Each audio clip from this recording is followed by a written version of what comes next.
just want to say an amazing place, South Carolina. Congratulations to my husband. He was working very hard and he loves you. We love you. And we're going ahead to Nevada and we'll see what happens.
Good evening and welcome to a brand new episode of our weekly program, The Week in 30 Minutes. The English News Department has prepared a variety of reports that highlight the main events which are currently at the forefront of the news. Our committed team of reporters has visited some of the latest campaigns, conferences and spectacles to ensure our audience remains updated with the local scene. Today's program features some important topics at the local front, ranging from medical with a blood donation drive to cultural with an all-Cuban art exhibition and a Hella February celebration. We will also enjoy a musical evening brought forward by the National Council for Culture, Arts and Letters.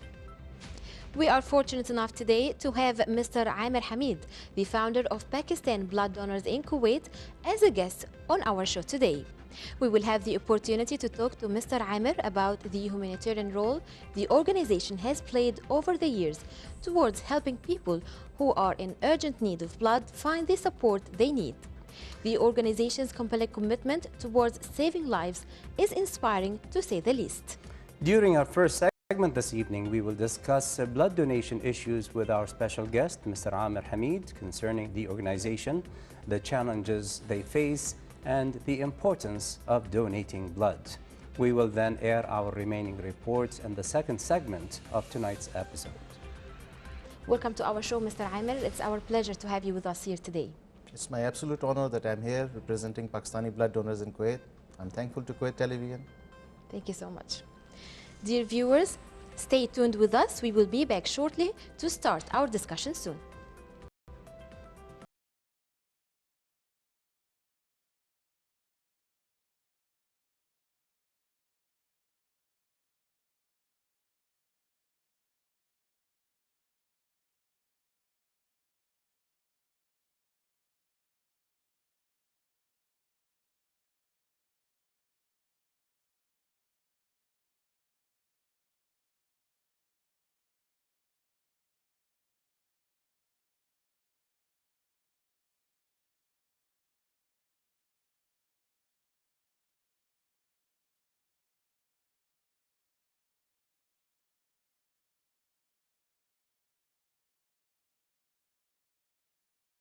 Welcome again.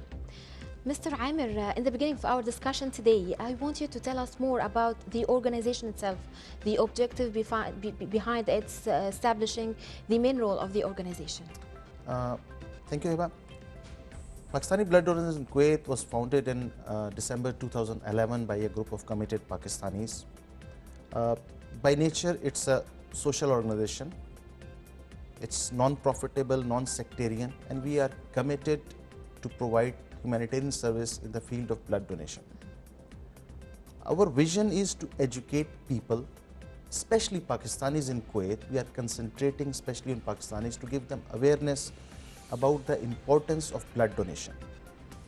We like to motivate Pakistanis to go and donate blood on regular basis, plus to help those who are in need, urgent need of blood. Yes.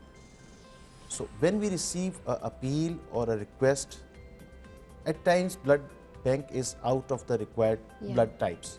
So then we get the appeals either via blood bank or directly from the recipients or their relatives. So we try to make their appeals public through our Facebook channel, our Instagram channel. We send out SMS, email shots to the potential donors. Those who are matching that group, we request them to come and donate. And alhamdulillah, most of the times, so say 99% of the times, we are able to meet the requirements. Except some exceptional cases where the requirement is for the rare kind of blood groups, and sometimes we cannot manage within time. But alhamdulillah, the ratio of meeting the requirement is much more higher. Our vision is to create a culture where people understand the importance of blood donation and offer blood donation on a regular basis, considering it as social responsibility, not as a favor to the recipient. Yes. So our slogan is all blood owners should be a blood donor. Wow. And we are committed to our services towards humanity, irrespective of race, religion, caste, origin, ethnicity. And our motto is humanity is something beyond nationality. Okay. So we work regardless of nationality, we offer help to all. Mr. Amer, we were talking a little earlier about the types of blood that are rare, the types of blood that are most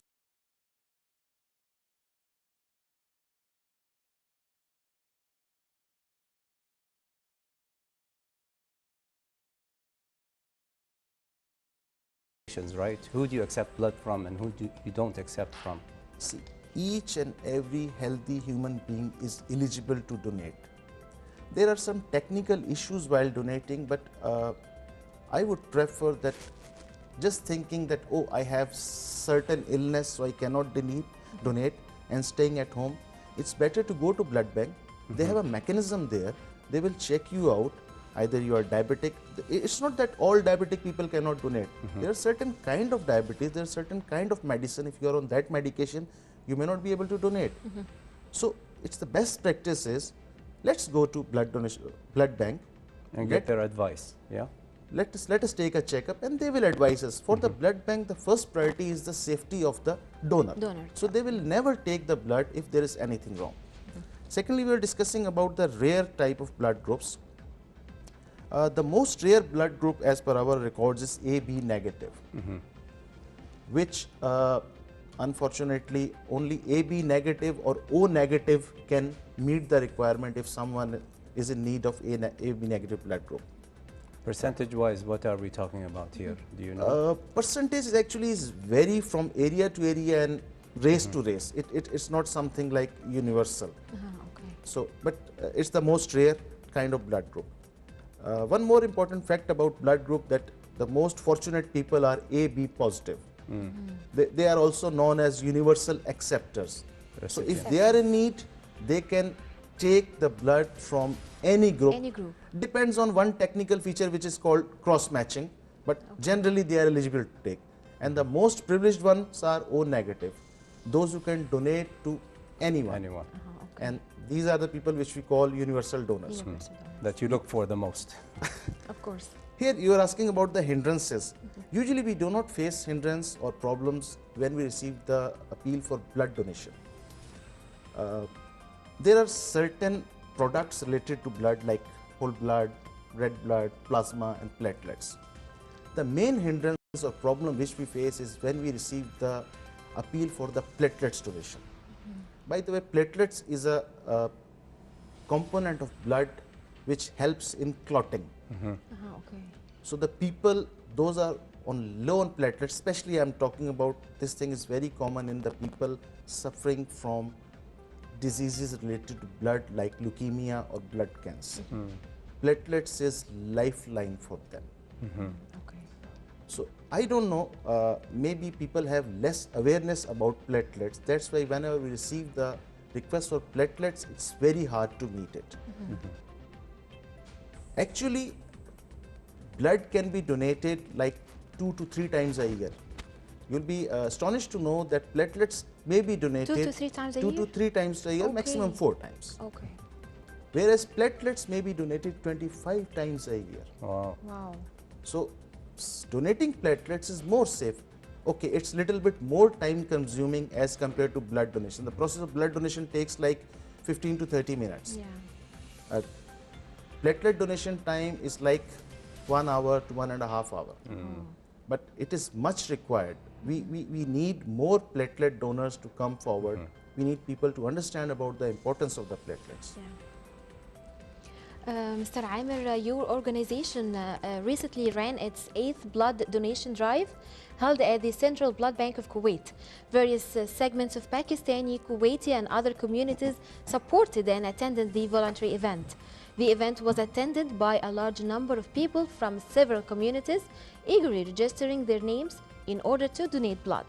It must have been very satisfying to witness so many participants attend the blood drive. We will talk about this in a little bit, but for now, Mr. Amer, let's watch the recent blood donation drive that took place, which was attended by reporter Salim Al-Kendari.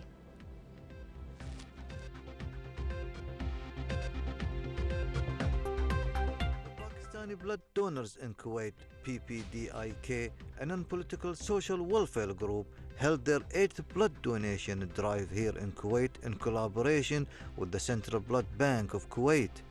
It's an honor for us, and I feel honor and pleasure at this event. This is our 8th event. We have already done 7 camps, successful camps. And then about 1,000 people have been already given the blood, and it's honor for us that we are serving the humanity. And I am thankful to all my team who are working hard to do these camps, and hopefully we will get more than 100 people, donors today, and we will continue these efforts in future also. I am thankful to the TV and my team to have this camp, and God bless you. We are gathered here on 12th of Feb to donate blood. This blood camp has been the 8th camp since we have inaugurated, and so far we have done good. And today people from all over the community are here, and they are supporting us regardless to nationality, regardless to what the religion is. We are here just simply to give blood and help those who are in the hospitals or in this sort of emergencies, and people are taking good care of it. So, and we are hoping that more and more people would come and join us for this noble cause and help those who are in need. The event was organized with an aim to extend support to Central Blood Bank in meeting their needs for supply of blood in Kuwait. The event also aimed to express solidarity and gratitude towards the country while strengthening brotherly ties between both nations and extending credentials as a socially responsible community in Kuwait. First of all, I would like to thank KTV for covering this event. And it's really a very happy day for Pakistani blood donors in Kuwait, because it is our 8th blood donation camp. When we started it with the very first camp, we didn't know that we were going to do 8 very successful camps. And I thank our team, our blood donors, those who are donating bloods. They are hero of the day, and I thank our volunteers and our executive council members. The Pakistani community in Kuwait firmly believes that the blood donation is a noble cause and an event that must be held by all groups. From Kuwait Central Blood Bank, this is Salim Al-Kendari reporting for the Week in 30 Minutes.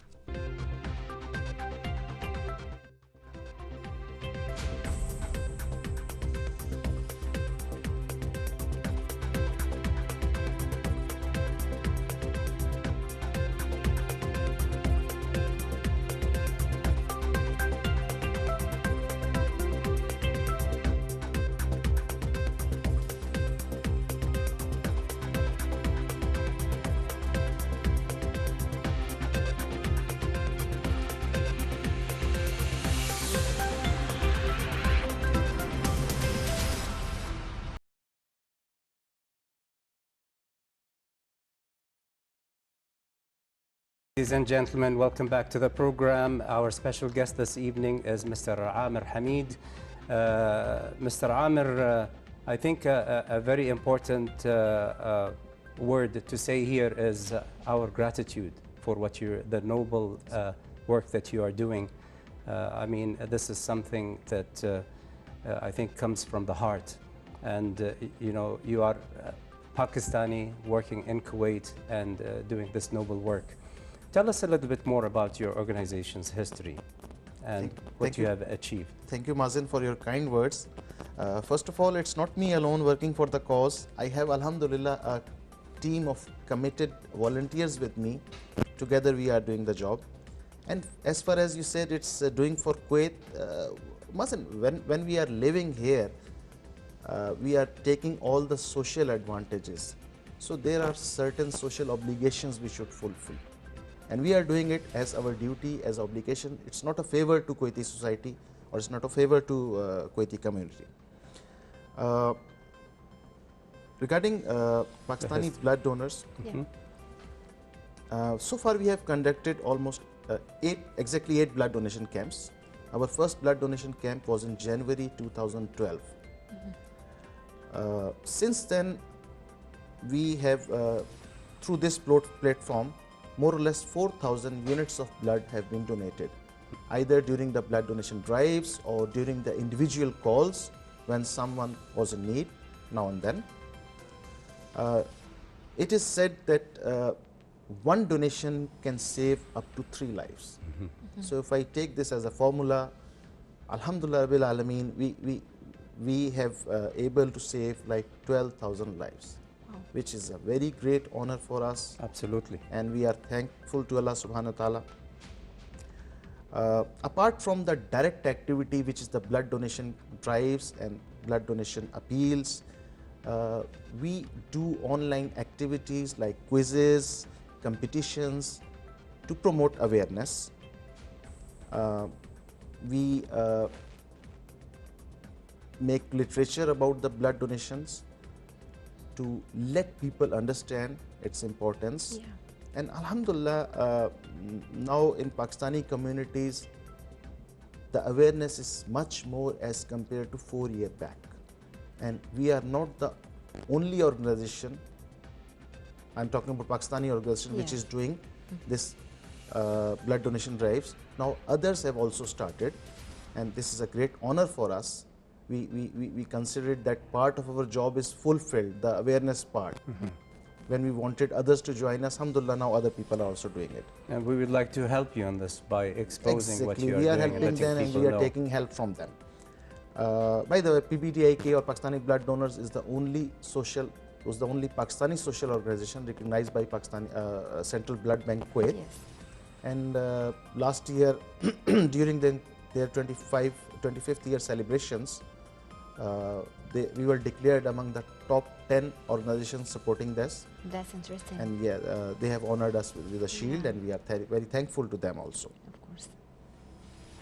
Mr. Amer, I'm sure that this is very successful awareness campaigns because you had executed 8 drives for the blood donation.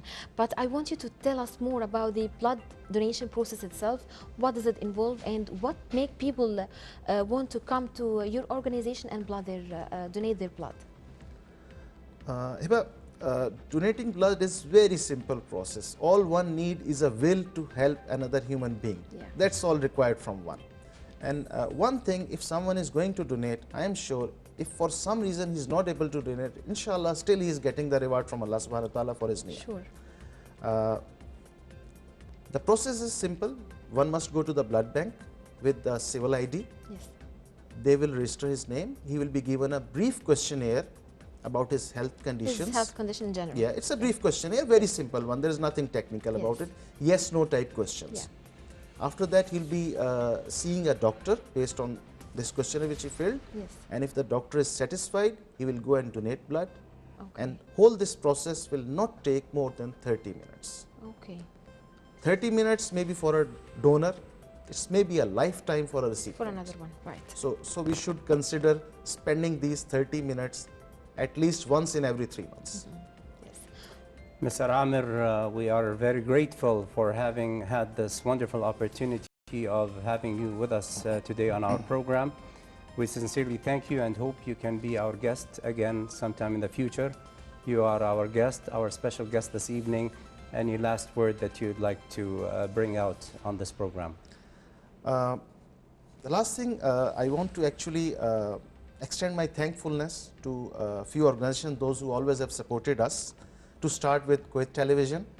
A very unique thing about this our 8th blood donation camp, that it was announced while I was sitting in one of the show with Mr. Tariq Hala Kuwait. Yeah. We announced it there, and considering it a closing note, so this 8th drive was dedicated to Kuwait Television because it was started here and we are closing it here. Mr. Aryan, Tariq Aryan? Yeah, Yes. Mr. Our Tariq colleague, Aryan. yes, okay. And also on part of Ministry of Communication, Radio Kuwait always support us. Mr. Abdullah Basi there always support us. Some organization I would like to mention their names: Kuwait Pakistan Friendship Association, Society of Pakistani Doctors in Kuwait, Friend Welfare Trust, Club 25, which is a Kuwaiti organization, Hala Pakistan, Smart Greens, and a very special thanks to Pakistanis in Kuwait, Mr. Atif Siddiqui, who always very supportive. This camp was sponsored by Pakistan Business Council, Mr. Arif Bhatt and Mr. Shehzad Bhatt of Society of Awareness and Welfare. We had a media support from Kuwait Up to Date, Hala Kuwait, Kuwait Reporter, and Urdu Kuwait. At the end, I just want to say that blood donation is safe, it's simple, and it saves lives. Join our hands together. Let's serve humanity. Thank you very much. Thank you so much, Mr. Amer. Mr. Amer, the Ministry of Information is under your disposal. Yes. I mean, this is the least we can do is let people know what you are doing. Thank you It's very very much. noble. Yes, it is. Thank you so much. That's awesome. Dear viewers, please stay tuned with us. The week in 30 minutes will resume shortly with a variety of exciting and current events.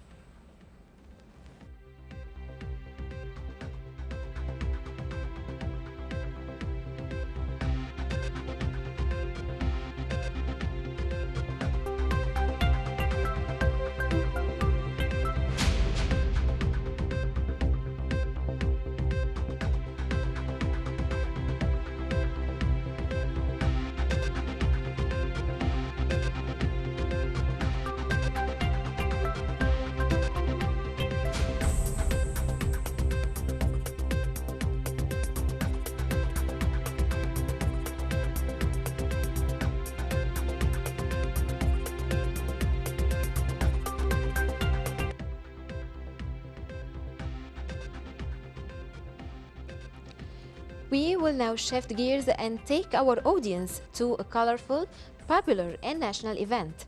As part of Hala February Festival and the national celebrations that the country witnesses this month, the Governorate of Farwaniyah organized its second official celebration. The event took place at the Crown Plaza Hotel, where a number of state officials, members of the diplomatic corps, businessmen, media personnel, as well as the public were invited to take part in the celebration. Let's watch.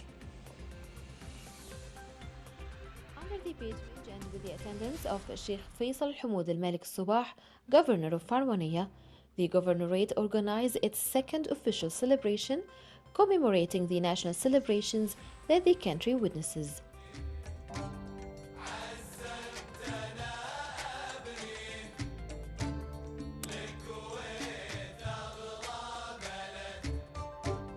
The event also coincides with the 10th anniversary of His Highness the Emir Sheikh Subah Al-Ahmad Al-Jabr Subah's assumption of power, the 25th anniversary of the liberation, and the 55th anniversary of the National Day. This ceremony witnessed great preparation and organization, which reflects the importance of such an event.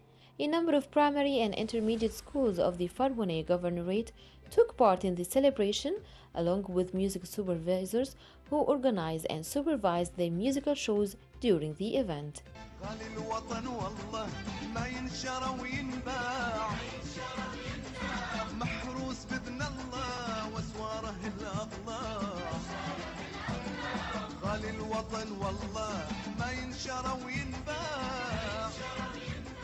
A number of state officials, diplomatic corps, businessmen, in addition to media personnel, were present at the ceremony, taking part in one of the major national celebrations that the country witnesses every year.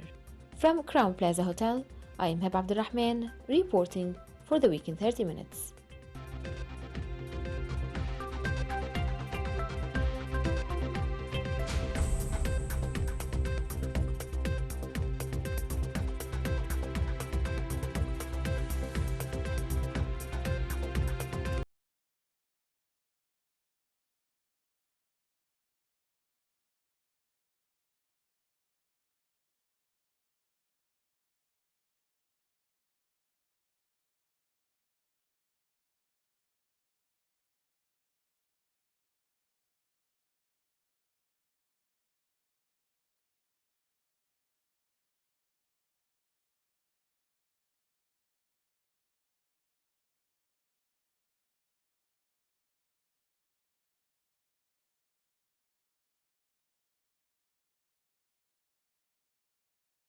Art Gallery. The exhibition showcased the works of Cuban artists, which included street art, portraits, and expressionism art. Dar al-Funun frequently collaborates with artists from the Middle East and the Gulf region. However, due to the dynamics and the depth of Cuban art, the exhibition decided to showcase the Cuban art in their gallery. The exhibition received rave reviews by the public, who were highly impressed with the connotations of Cuban art. Let's watch and decide for ourselves.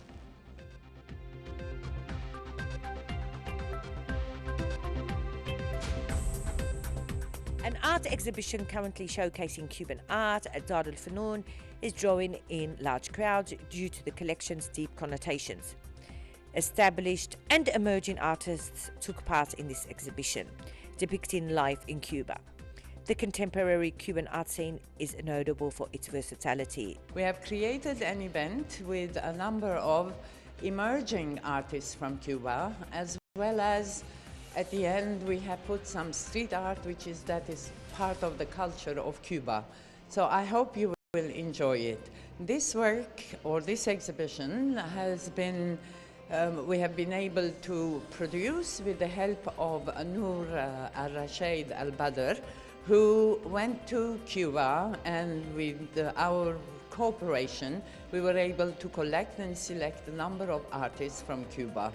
We have Eduardo Exposito, who is a famous artist who has traveled the world, same as Ayala, who has been well known in Cuba for a long time, and many other young and emerging artists. Art indeed is a powerful form of communication that is able to say what it wants through sheer creativity and beauty.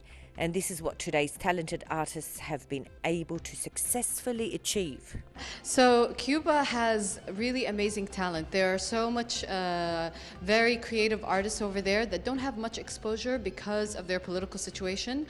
But recently, because of recent political updates between Cuba and the United States, a lot of people have gained interest in Cuba, especially in the art market.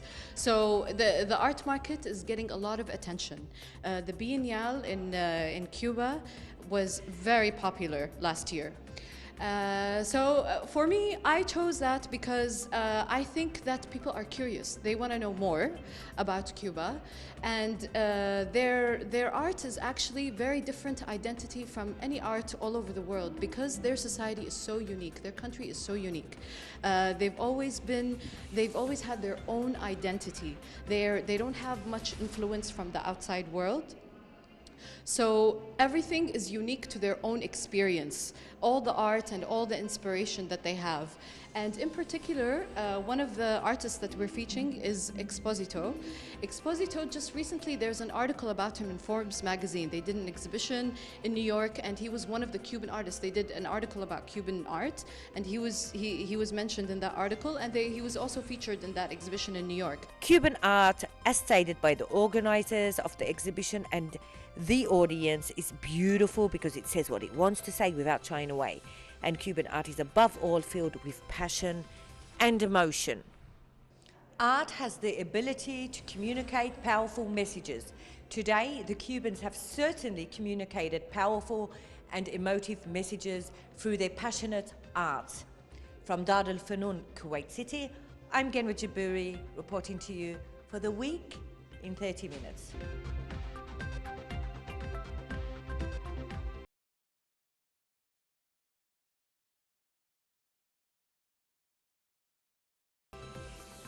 This brings us to the close of tonight's episode of The Week in 30 Minutes.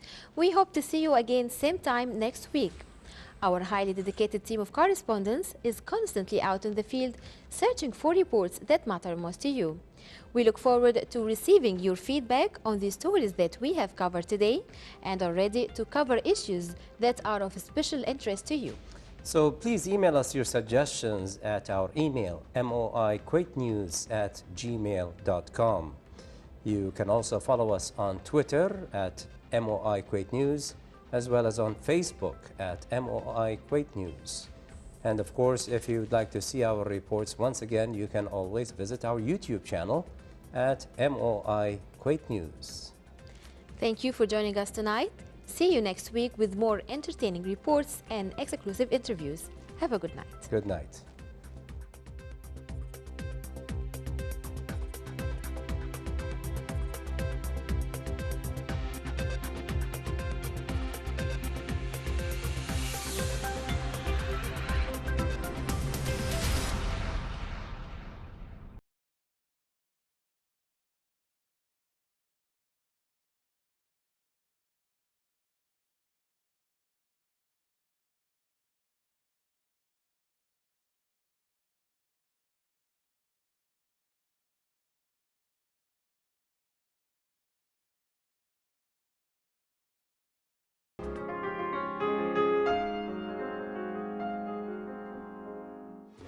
كويت هي الأم وهي المهد وهي اللحد، هي الأرض التي نعيش عليها ونعمل من أجلها وندفن في ثراها.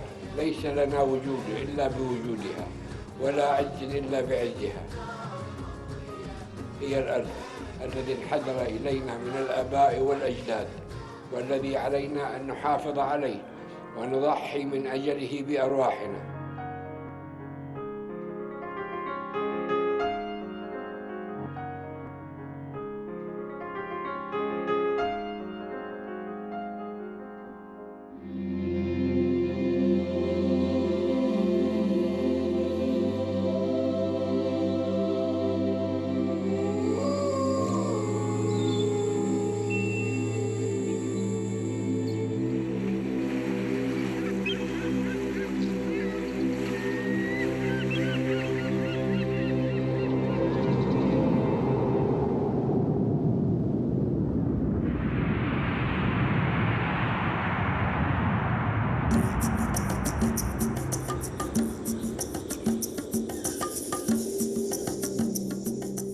Today, Somewhere on Earth invites you to Tasmania, where the Pacific and Indian Oceans meet, in the roaring 40s, south of Australia. Tasmania is a land inaccessible in places, where the dense forests go right down to the sea. Richard Bennett lives on Bruny, a little island off Hobart, the largest town in Tasmania.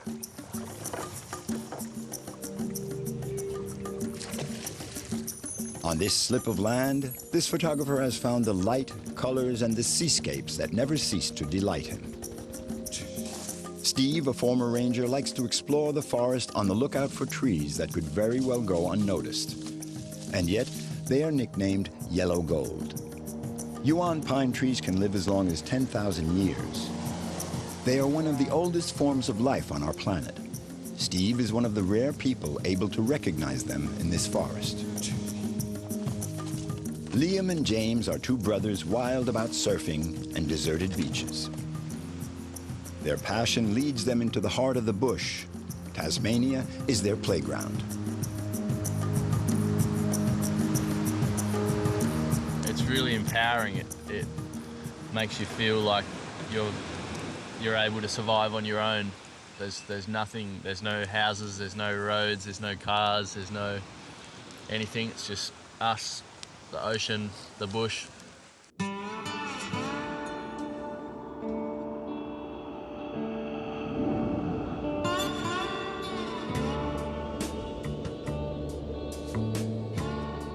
Its geographical situation makes Tasmania an island destined to remain in the shadow of the Australian giant.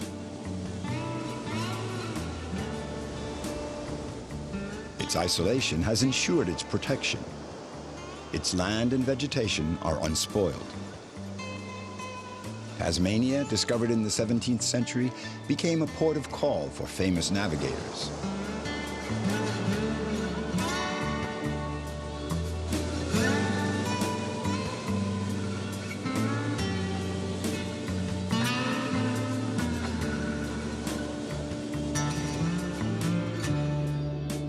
Its coasts have always been buffeted by the violence of ocean, waves, and wind. For a long time, the interior of the island remained inaccessible to the rare sailors who landed here. Geographers and sailors gave it a concrete existence. They charted its coastlines and made it known to the world. From that point on, those who chose to remain here were men in the image of the island, genuine and solid.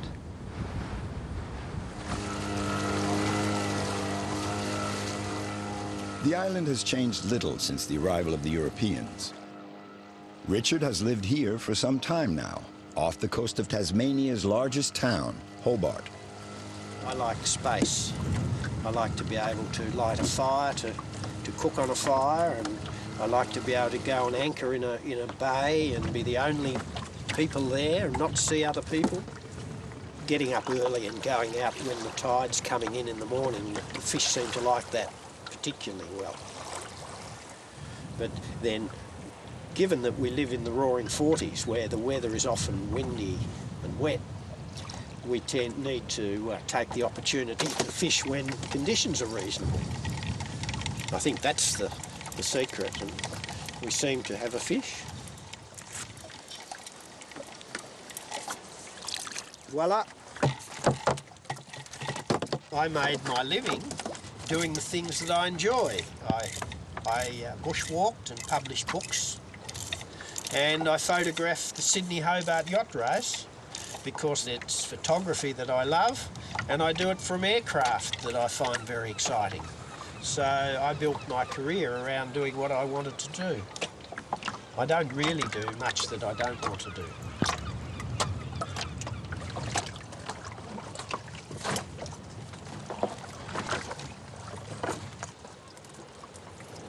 It is a Port Jackson shark.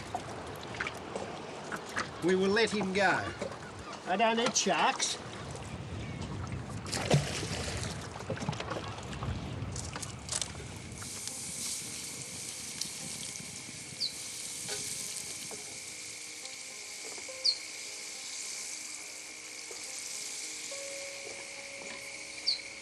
Richard particularly enjoys these moments of peace and quiet when he returns home from his expeditions through the Tasmanian bush. The photographer frequently travels across these wide open spaces.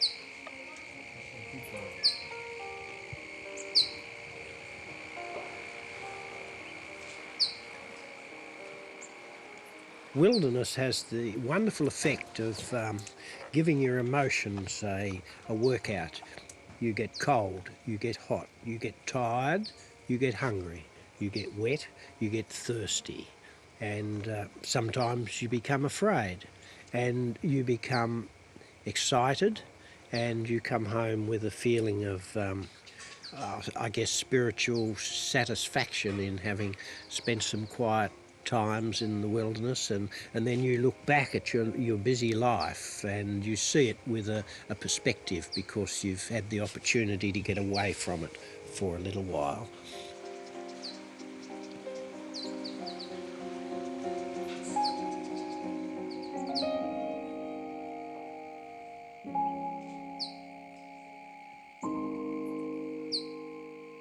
Bruny is a small Tasmanian island. Richard chose to live here for its light and its landscapes. He calls himself a painter of still images. He has the soul of a vagabond, and what he likes most is wandering. For him, every moment has its own emotional color. Wherever you go in the world, there are very subtle differences in the colours, in the palette of the landscape. And you get a different shade to the sea here in the Southern Ocean to the colours a little bit further north. And the beaches are different. They're subtly different in softness or hardness to walk on, and the colour of the sand varies, and also the interaction of lagoons and creeks and water with the sand forms unique patterns that become like a signature to a particular place that is unique.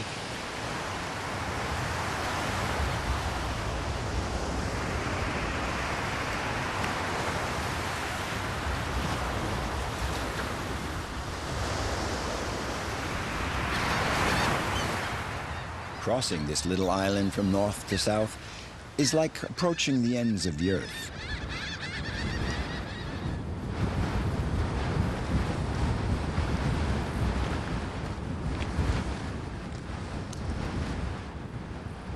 This lighthouse is a last landmark, a final reminder on this little island before miles and miles of ocean.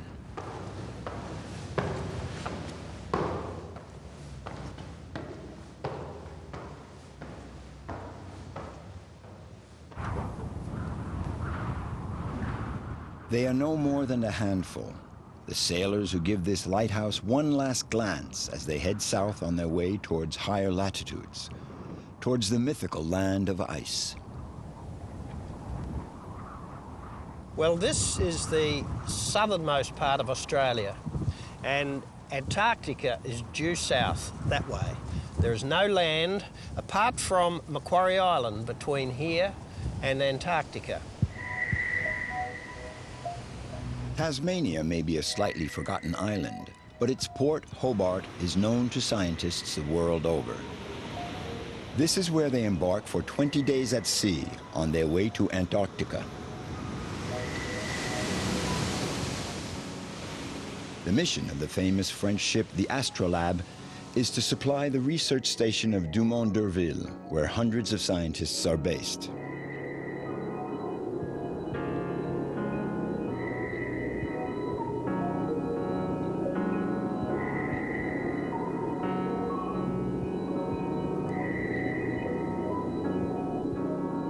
In the southern hemisphere, the summer, from October to March, is when the ice floe breaks up. At last, the trip is possible.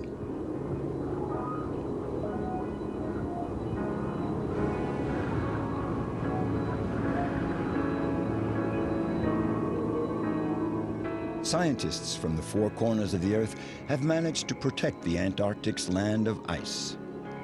The South Pole has become a global sanctuary. Tasmanians are very committed to keeping their lands unspoiled. Today, entire regions of the island are World Heritage Sites. And Richard is one of those with a deep respect for nature.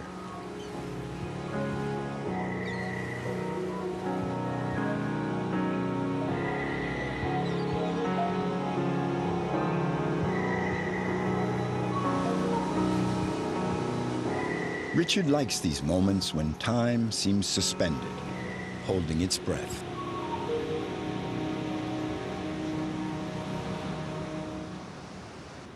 Here, two opposing influences sometimes give birth to impressive storms. This strip of sand is a fragile border between two of the world's largest oceans. On one side, the Indian Ocean. On the other, the Pacific. I think being close to the Southern Ocean always gives a unique atmosphere. There's a wildness to the landscape, and I seem to be happy when I'm in wild places. I like storms in particular. I photograph storms, and memorable times in the bush have been in enduring storms. I think we become very insignificant compared with the unpredictable power of nature. The ocean is very unforgiving, and it goes on unrelenting forever.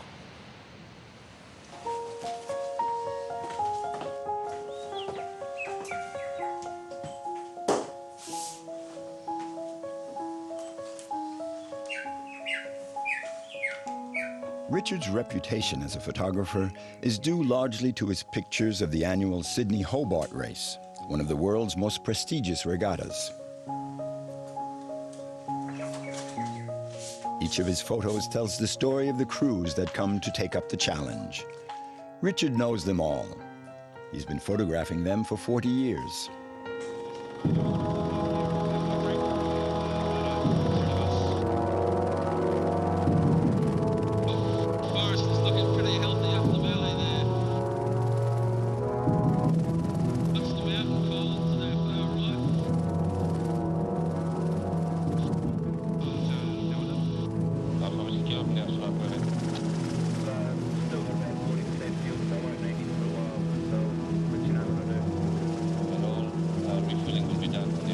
Land, sea, and sky. Richard has a passion for aerial photography. There's nothing like the light of dawn to take the little island of Bruni by surprise.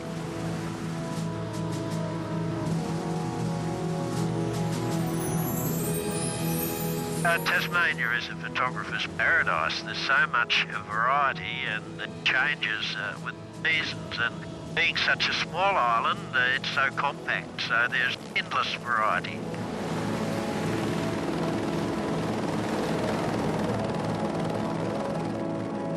I just love aircraft, and it's like a magic carpet, having a bird's eye view of the world. And the wonderful thing about an aircraft is you can move quickly and you can change your position, and you can see the changing light around the subject as you move. And you can move in close and get high and low, and aerial photographs have impact because not many people see the landscape from the air.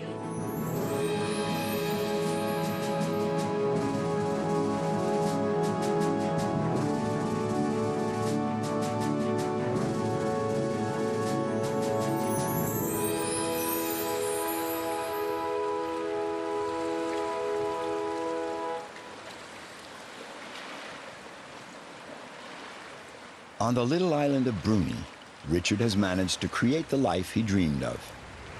Tasmanian born, he has never left this land.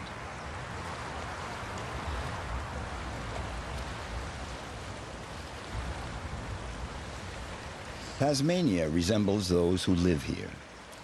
Its people defend and protect it. It lives within them all. It is part of them.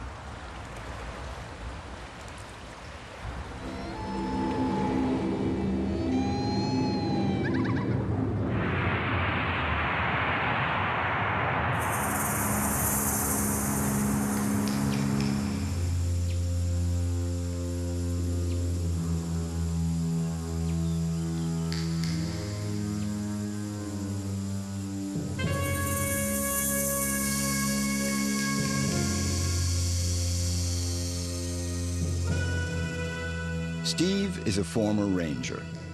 He has roamed this forest all his life. This is where he saw his very first yuan pine tree. This tree might go unnoticed, but for one particularity that makes it unique in the world. The oldest of them can be 10,000 years old.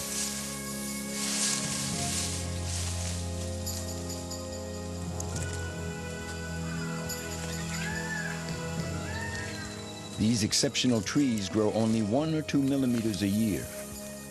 This very slow growth allows them to survive for centuries and centuries. Reaching them is a real challenge.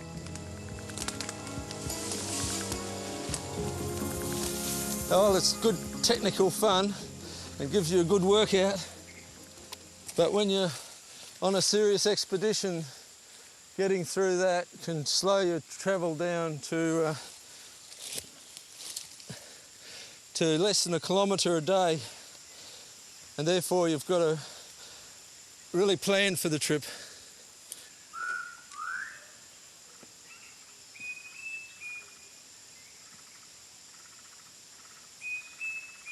He starts his expedition with a visit to an old friend. For Steve, this tree is one of the most representative of its species. You could pass right by it without noticing it. The height of this yuan pine might not be impressive, but its breadth should command respect. Dozens of trunks feeding on one another. This is a fascinating example of the way yuan pine can grow vegetatively. What happens is the tree can fall down for whatever reason. It can rot out at the base, but it doesn't necessarily have to die. What it can do is sprout again from the fallen trunk, and it can do that over and over again. And there's one example that we know of where the one single tree has been regenerating vegetatively like this for 10,000 years. And that's one of the oldest living single organisms that we know about.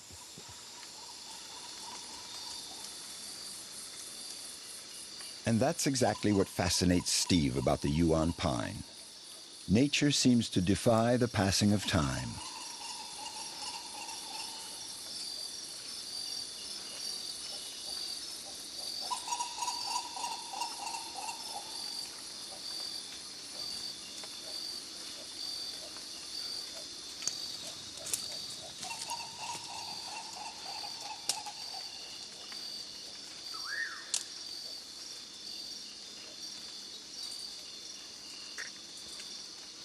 To spend a night up here in the far reaches of the Gordon River, where many miles from any road, many miles from any habitation, and it's a truly awesome experience.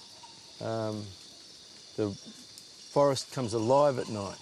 The forest animals sleep in the daytime, and I can lie in my tent and hear the forest live, and it's just really wonderful to be out here.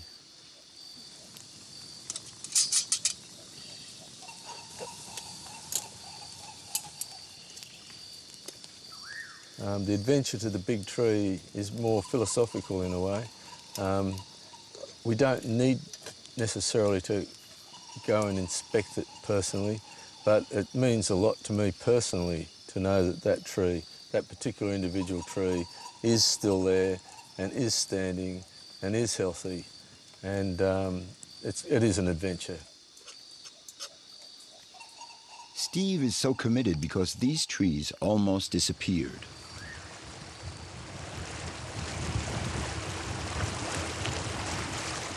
When the English took over Tasmania at the beginning of the 19th century, they needed wood to repair and construct boats.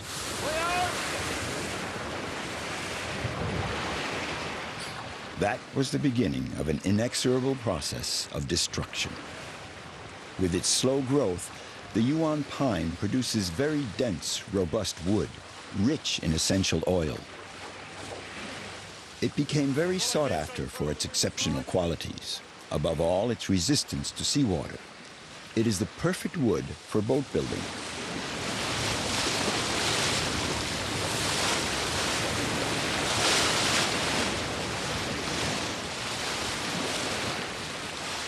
This sailboat, the Gypsy, was built in 1914 out of Yuan pine. Steve is often on board, and this boat is a reminder. He and Chris, head of the Strahan Rangers, are trying to protect these trees.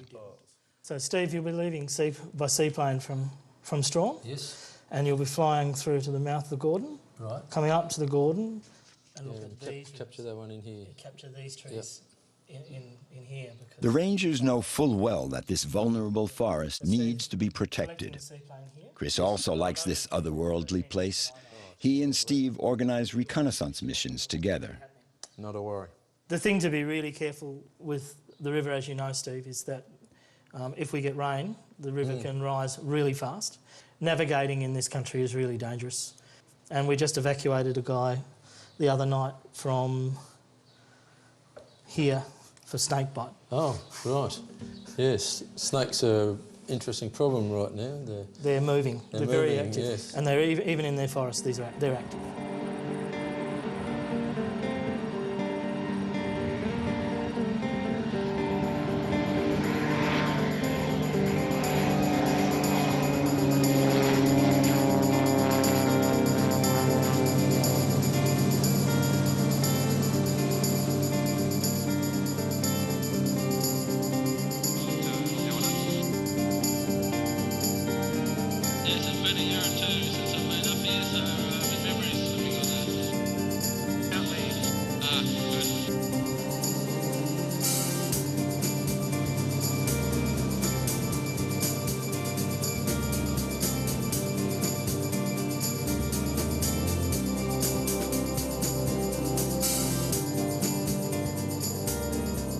Well, when I see the view from the air, I realise just how privileged I am to be able to see it from the air. It's a rare privilege. How large the Earth actually is. And it's really interesting to be on a part of the Earth where the impact of man is so limited. It brings back to the reality of the real world, the way it was.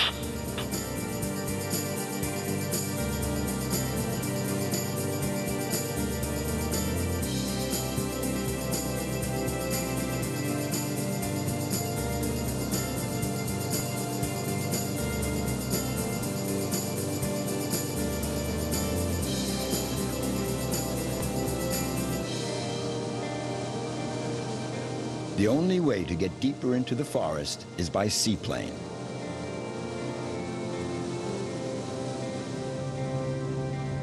Flying is not always possible. Violent winds and even snowstorms sometimes blow up in this region of western Tasmania, even in summer. Not to mention the ever-present mist.